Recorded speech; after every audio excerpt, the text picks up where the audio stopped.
Time for Judy Wurtman and Food for Mood. Judy is the co-author of the Serotonin Power Diet, serotoninpowerdiet.com, and also Simon Loses His Tummy. Good morning, Dr. Wurtman.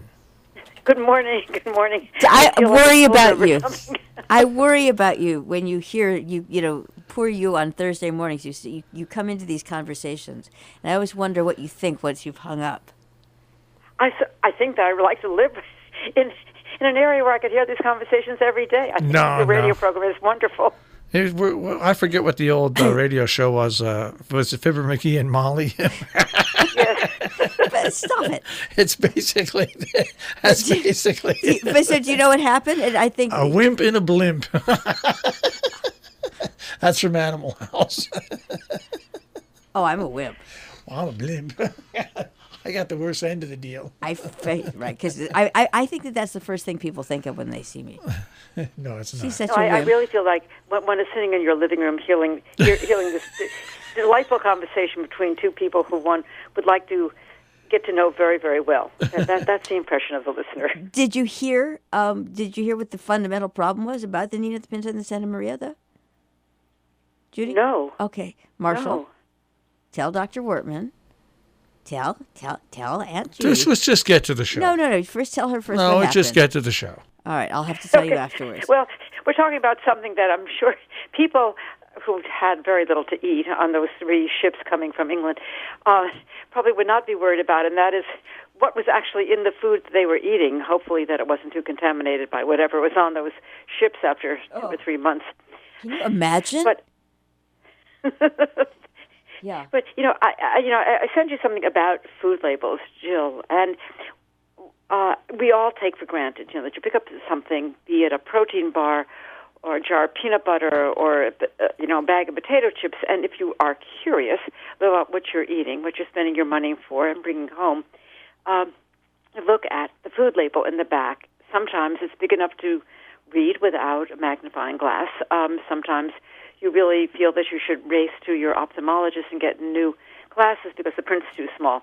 But nevertheless, in about 30 years ago, the government, our government, USDA, decided that we had to have food labels on our food packages to tell us not only what the ingredients were, but more than that, what the percent of what we were eating, what nutrients in those ingredients actually were contributing to the amount of nutrients, vitamins, minerals, protein, carbohydrate, and fat that we should be eating every day.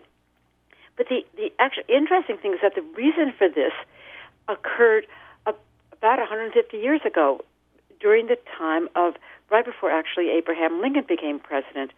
The previous president, Zachary Taylor, died from eating contaminated food at a picnic, and a couple of years later, Abraham Lincoln said that the government should get involved in making sure that our food was safe to eat.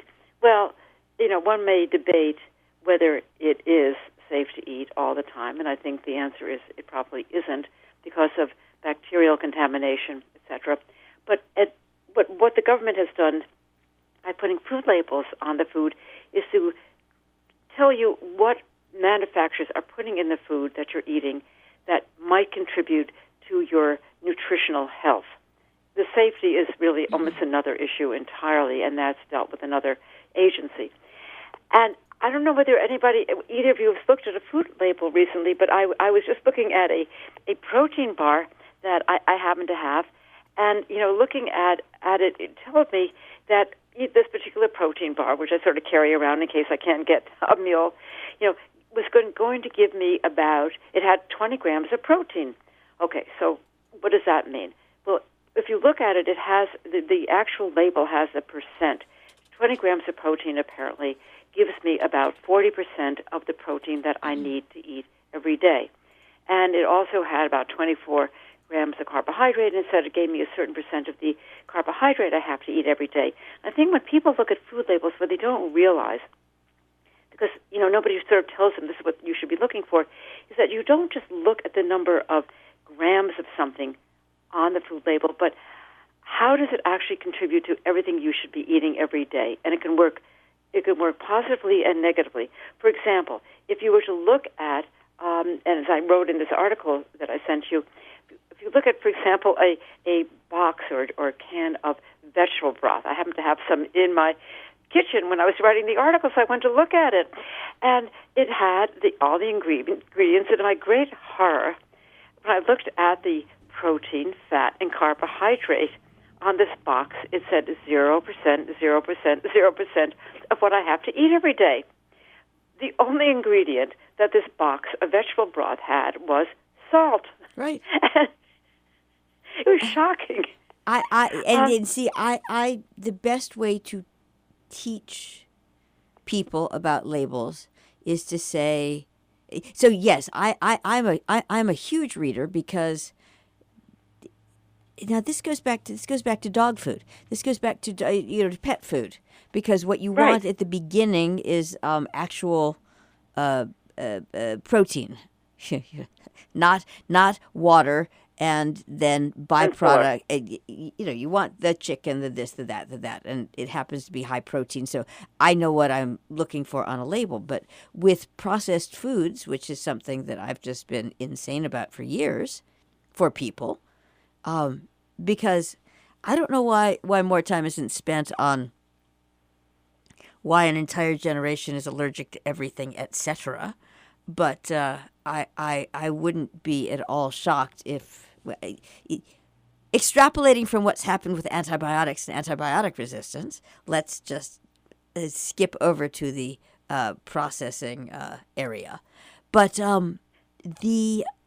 what you basically have to teach people is that paragraph needs to actually be just like a very short sentence, like see spot run spot run of the ingredients. And when you look above that list and you see the vertical list that says 375 with salt, that should connect to something other than.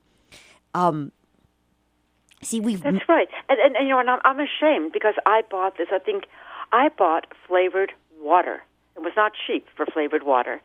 I should have just simply taken the vegetables that were in my refrigerator and dumped them in a water that I could get from my tap and make my own vegetable broth. But I was lazy, and I thought, I'll have this, and I'll make a good stock for some soup that I want to make.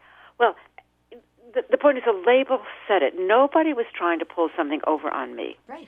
I had the label right in front of me, and I could have stood in that supermarket aisle and read it and said, 000. There was nothing in this except salt and probably some flavorings that appeared in small print. And and you can look at other things. I mean, for example, you can look at a jar of peanut butter, and peanut butter is, most of it is fat. There's a little bit of protein, a carbohydrate. People say, "Oh, peanut butter is a wonderful source of protein." Look at the food label. Or if you want to eat fiber in your diet, do you have any idea where it's coming from? You can look at kidney beans. That's a high source of fiber. But again, look at the peanut butter. That's not a very good high source of fiber. And so all that information, Jill, you're right, is at our fingertips. But we race through the supermarket, or these days you can you buy it from an online provider like Amazon or something, and you never get to see, unless you actually look at it once it's in your kitchen, what is in the food. And what's not in the food. And what's worse than that, I'm sorry, but I've just watched people are so habituated to just clicking and buying that they don't even look at what they're at what they've bought. And people they're being advertised more and more to just buy it, They don't know what the price should be. They don't know. It's just it. But it's there. That's the point. Our government and the food processors spend actually a lot of money analyzing what's in the food because it is scrutinized and putting it on the label, and we just pay no attention to it. And what's really important is that now that there's so many synthetic imitation foods, from all the milk that doesn't come from a cow and all the beef that comes from plants, that you can't even assume that what was in, quote, natural food is going to be in unnatural food unless you read the food label. I mean, if you, for example, drink a glass of oat milk and it has 20% of the calcium, it'll say 20% calcium. that means that in 8 ounces, you're getting only 20% of the calcium you need. You better go find that calcium, that 80% you need from someplace else. Are you? Are you even thinking about it? No, Well, and I what's think, worse is the milk. This whole milk, oat milk, soy. It's not milk. no, of course it's not It's milk. juice. And people say, "Oh, I don't really like cow's milk." Well, have you any idea?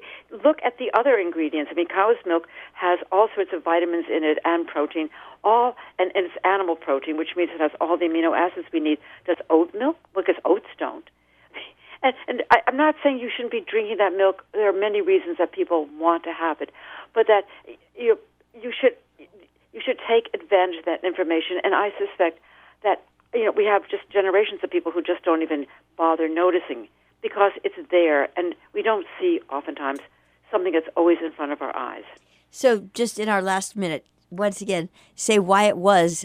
Repeat, please, for people who don't understand why it was that food labeling even became something that was the government decided to do.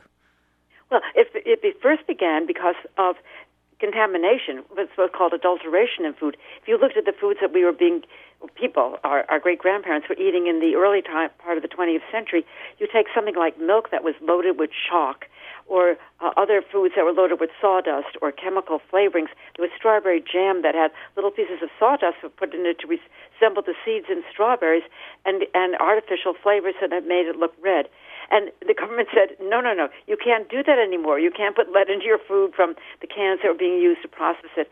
And so that first started, the government first started saying, don't put these ingredients in the food. They're not food ingredients. And then went on to say, okay, what's really in the food that's going to nourish you? And finally, in 1994, I think we finally had a bill passed that said all food that is processed has to have these labels. It took a long, long time, and it's about time that we began to pay attention to it. You do, Jill. I hope other people follow your lead. Thank you very much, Dr. Judy Wurtman, Food for Mood.